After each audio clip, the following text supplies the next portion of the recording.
आपने उस एंकर को बड़े अच्छे अंदाज से, नहीं हम तो ला इलाहा इल्लल्लाह पढ़ते हैं, मोहम्मदुर रसूलुल्लाह पढ़ते हैं, अल्लाह के सिवा कोई माबूद हकीकी नहीं, मोहम्मद सल्लल्लाहु अलैहि वसल्लम तो अल्लाह के रसूल, हम वही मानते हैं। असल में क्या है, तकब्बुर से अल्लाह ने मना किया है, घमंड से अल्लाह ने मना किया है। तो हम इसलिए उन हजरत की बाबा फरीदुद्दीन गंज शकर की चौखट पे जाकर हमने इसलिए सर झुका दिया ताकि हमारे अंदर से तकब्बुर निकल जाए, हमारे अंदर से गुरूर निकल जाए, हमारे अंदर से घमंड निकल जाए। इस बेवकूफ को कौन समझाए? अल्लाह इन्हें हिदायत अता फरमाए। इतने बड़े मुल्क के सरबराह होने के बावजूद भी ये ज़हनियत, इन्हें पता नहीं कि ला इलाहा इल्लल्लाह का मतलब क्या होता है। ला इलाहा इल्लल्लाह का मफहूम यही होता है कि ये गर्दन कट जाए रब की चौखट के सिवा किसी नबी के, किसी रसूल के, किसी दरगाह, किसी वली, किसी पीर के चौखट के ऊपर ये गर्दन नहीं झुकनी चाहिए। तुम फलसफे बता रहे हो, तुम अकीदत व मोहब्बत, ये हमारी अकीदत झुकी है। कुफारे मक्का तुमसे बेहतर थे। कुफारे मक्का अल्लाह को तस्लीम भी करते थे। कौन कहता है कुफारे मक्का अल्लाह को नहीं मानते थे?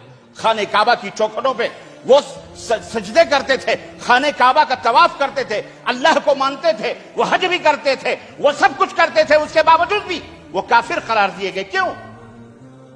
इसलिए कि वो अल्लाह के सिवा 360 बुत जो थे उन्हें भी हाजत रवा समझते थे, उन्हें भी अकीदत का मरकज समझते थे, उनसे भी उनको मोहब्बतें थी, उनके सामने भी वो सजदे करते थे, सर झुकाते थे, नजरो नियाज करते थे, फरियाद करते थे। मैं पूछना चाहता हूं, तुझे किसी मुर्दे की चौखट पर सर झुकाने की क्या जरूरत पड़ी? ये सजदा तो सिर्फ अल्लाह के लिए हलाल है। नबी कायनात ने फरमाया था, जब किसी सहाबी ने कहा कि अल्लाह के नबी, हमने तो कैसरो किसरा के दरबार देखे, वहां उनके मानने वालों को देखा, वहां वो उसके सजदे करते हुए हमने उसके मानने वालों को देखा कि वो उसके सजदे करते हैं।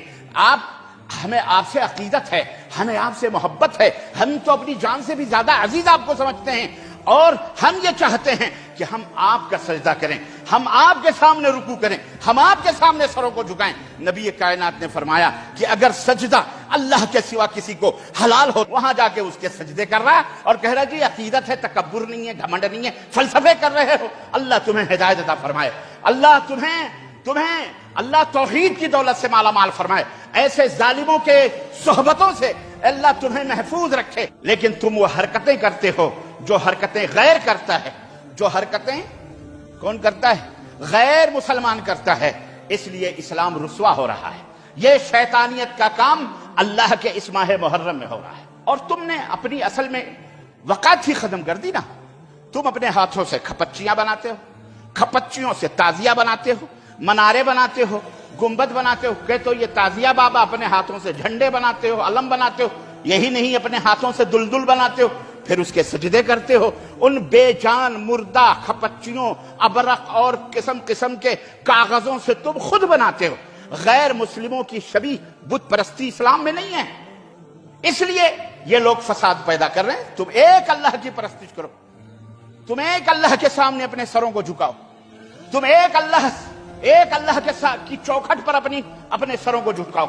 तुम कब्रों की चौखटों पर, मुर्दों की चौखटों पर सर झुकाते हो। यही वो खराबियां हैं जो तुम्हें जलील और रुस्वा कर रही हैं।